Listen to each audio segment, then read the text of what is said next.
மிக மிக முக்கியமான ஒரு காலகட்டத்தை நடத்திட்டு இருக்கிறோம். இன்னைக்கு கொள்கையற்ற ஒரு கூட்டமும் தமிழர் விரோத பாசிச கும்பலும் இன்னைக்கு தமிழ்நாட்டை குறி வச்சிருக்கிறாங்க. அதனாலதான் இது காலத்தின் கட்டாயம் அப்படின்னு நான் சொன்னேன். இந்த அறிவு திருவிழாவை ஒரு கடமையாக நம்ம செஞ்சிருக்கிறோம். ஒரு வரலாற்று நூலை ஒரு வரலாற்று ஆவணமாக மக்களுக்கு கொடுத்திருக்கிறோம். முத்தமிழர் பதிப்பகம்னு ஒரு பதிப்பகத்தை ஏற்கனவே துவங்கி பல்வேறு புத்தகங்கள் அச்சடிச்சு கொடுத்திருக்கிறோம். புக் எக்ஸிபிஷன் தொடர்ந்து கலந்துகிட்டு இருக்கிறோம். 2 நாள்ல மட்டும் இது வரைக்கும் கிட்டத்தட்ட 4000 புத்தகங்கள் ஏற்கனவே விற்றுவிட்டது.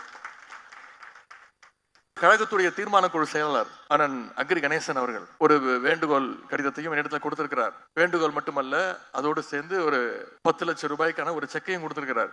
அவர் கொடுப்பதற்கு முன்பே நான் முடிவு செய்து விட்டேன், அடுத்தடுத்த வருடங்கள்ல நிச்சயம் அறிவு திருவிழா நடக்க வேண்டும். சென்னையில மட்டுமே நடத்தாதீங்க, வெவ்வேறு மாவட்டங்கள் நடத்துங்க.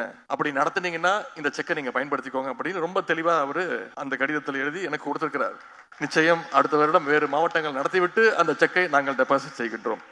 இந்த நிகழ்ச்சி மட்டுமல்ல, இளைஞரணியுடைய ஒவ்வொரு நிகழ்ச்சியும் ஒவ்வொரு பணியும் செயல்பாடும் கொள்கை வழியில இருக்கணும்னா எல்லா பணிகளையும் நானும் நம்முடைய துணை செயலாளர்கள் அத்தனை பேரும் அதை பிளான் பண்ணி அதை திட்டமிட்டு தான் அதை செஞ்சு கொண்டிருக்கிறோம். இளைஞரணியின் சார்பாக ஒவ்வொரு சட்டமன்ற தொகுதியிலும் கலைஞர் நூற்றாண்டு நூலகம், முத்தமிழறிஞர் பதிப்பகம், முரசொலியில பாசறை பக்கம், 200க்கும் அதிகமான இளம் பேச்சாளர்களை தேர்வு செஞ்சு அவங்க தொடர்ந்து கண்காணிக்கிறது, அவங்களுக்கு பயிற்சி கொடுக்கிறது, கலைஞர் மாணவர் பத்திரிகையாளர் திட்டம், இப்படி பல்வேறு பணிகளை இளைஞரணி செஞ்சுட்டு வருது. இதுதான் கொள்கை வழிபடுத்துறது. இதுதான் நம்முடைய கலைஞர் நமக்கு சொல்லிக் கொடுத்தது.